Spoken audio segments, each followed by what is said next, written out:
یہ ایک بہت تلخ حقیقت ہے کہ یا تو میرے والدین کو میرا جنازہ برداشت کرنا ہوگا یا مجھے ان کا، یا تو میری اولاد مجھے دفنائے گی یا میں ان کو۔ حقیقت تو ہے، اس حقیقت کا سامنا تو کرنا ہے، لیکن ہمارے دین نے ہمیں اس حقیقت کا سامنا کرنا سکھا دیا ہے۔ وہ کیسے؟ کہ ان سب چیزوں سے ہمیں ایک حد تک محبت کرنی ہے۔ ان سے ہماری جدائی ہمارے وجود کی انتہا نہیں ہوتی، کہ اگر یہ نہیں ہوں گے تو ہم زندہ نہیں رہ سکیں گے۔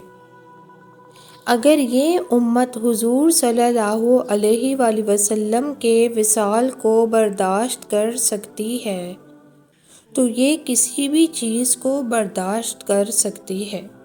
یہ درس ہے اللہ تعالیٰ کا۔ ہم اکثر اللہ سے اپنے تعلق کو دعاؤں کی قبولیت سے ناپتے ہیں۔ دعا قبول ہو گئی تو اللہ ہم پر مہربان ہے، اور اگر دعا قبول نہ ہوئی تو ہم سمجھتے ہیں کہ اللہ ہم سے ناراض ہے۔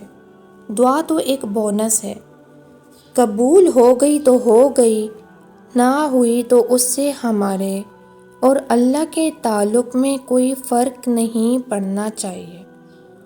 تعلق اس سے الگ ہے، سر ہم نے ہر حال میں جھکانا ہے۔ اللہ کی رسی دراز ہے سب کے لیے، لیکن ایک دن جب یہ رسی کھینچ لی جاتی ہے تو سب ختم ہو جاتا ہے۔ وقت کا پہیہ الٹا گھومنا شروع ہو جاتا ہے، اور انسان کا دماغ بھی اس کا کیا گیا ہر کام الٹا ہونا شروع ہو جاتا ہے۔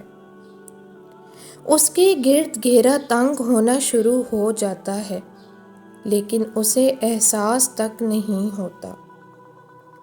اگر آپ کے ساتھ کوئی اچھا ہے تو اس کے ساتھ اچھے ہی رہیں، فرق نہیں پڑتا کہ وہ دوسروں کے ساتھ کیسا ہے۔ دوسروں کی بدگمانیوں کی وجہ سے اسے آزمانے کی کوشش نہ کریں۔ ہم انسانوں سے دوری پہ کتنا روتے ہیں، اگر اتنا رونا ہم اللہ سے دوری پہ روتے تو ہماری زندگیاں کتنی خوبصورت ہوتیں۔ دنیا کی محبت کو دل میں بسانا آسان ہے، مگر دنیا میں رہ کر دنیا داری نبھانا مشکل ہے۔ ترک دنیا کر کے دنیا میں رہنا ممکن ہے، مگر عمل کے بغیر با ایمان ہو جانا ناممکن ہے۔ فقط آخرت کی چاہ میں ترک دنیا آسان ہے، مگر دنیا و آخرت کو ایک ساتھ چلانا مشکل ہے۔ عبادت اور ریاضت سے رب کو پانا ممکن ہے، مگر مخلوق کو گرا کر خالق تک جانا ناممکن ہے۔ سب سے اعلیٰ درجے کی نفاست یہ ہے کہ آپ دوسروں کی غیبت، چغل خوری اور نجی معاملات میں دخل اندازی سے دور رہیں۔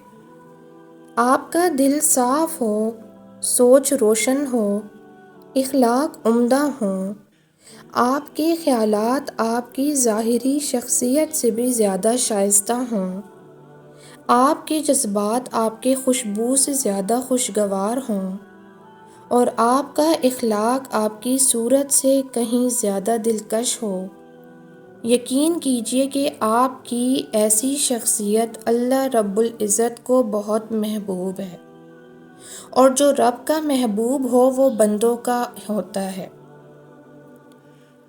کردار کی بلندی میں یہ بات بھی شامل ہے کہ آپ لوگوں کے عیوب سے تغافل برتیں اور انہیں یوں ظاہر کریں کہ آپ ان کا کوئی عیب جانتے ہی نہیں۔ دودھ خراب ہو جائے تو دہی بن جاتا ہے، دہی دودھ سے زیادہ قیمتی ہے۔ اگر یہ اور بھی خراب ہو جائے تو یہ پنیر میں بدل جاتا ہے۔ پنیر دہی اور دودھ دونوں سے زیادہ قیمتی ہے، اور اگر انگور کا رس کھٹا ہو جائے تو یہ شراب میں بدل جاتا ہے، جو انگور کے رس سے بھی زیادہ مہنگا ہے۔ آپ برے نہیں ہیں کیونکہ آپ نے غلطیاں کی ہیں۔ غلطیاں وہ تجربات ہیں جو آپ کو ایک شخص کے طور پر زیادہ قیمتی بناتے ہیں۔ کرسٹوفر کولمبس نے ایک بحری غلطی کی جس کی وجہ سے اسے امریکہ دریافت ہوا۔ الیگزینڈر فلیمنگ کی غلطی نے اسے پنسلن ایجاد کرنے پر مجبور کیا۔ اپنی غلطیوں کو آپ کو نیچا نہ ہونے دیں۔ یہ پریکٹس نہیں ہے جو کامل بناتی ہے، یہ وہ غلطیاں ہیں جن سے ہم سیکھتے ہیں جو کامل بناتی ہیں۔ پانی اگر خاموش ہے تو گہرائی سے مذاق نہیں کرتے۔ جہاں مکان نمبر کی بجائے باپ دادا کے نام سے پہچان ہو، اسے گاؤں کہتے ہیں۔ روز محشر خدا کے ترازو کے پاس داڑھیوں، مصلوں، برقعوں، حجابوں اور تسبیحات کا ڈھیر لگا ہوگا، اور پھر کیا ہی کمال کا نظارہ ہوگا جب خداوند نیتیں تولنے کا حکم دے گا۔ اتنی سی توانائی ہونی چاہیے کہ جب کوئی ہاتھ چھڑانا چاہے تو چھوڑ دیں، پھر سے اس کا سہارا مت لیں۔ جب کسی کا لہجہ اجنبی لگے تو اس پر اپنے احساسات کو عیاں نہ کریں۔ جب کوئی ساتھ چلتے چلتے بیچ راستے میں ساتھ چھوڑ دے تو اکیلے چلنے کی ہمت اپنے اندر خود پیدا کریں۔ کوئی نظر انداز کرے تو نظروں سے خود اوجھل ہو جائیں۔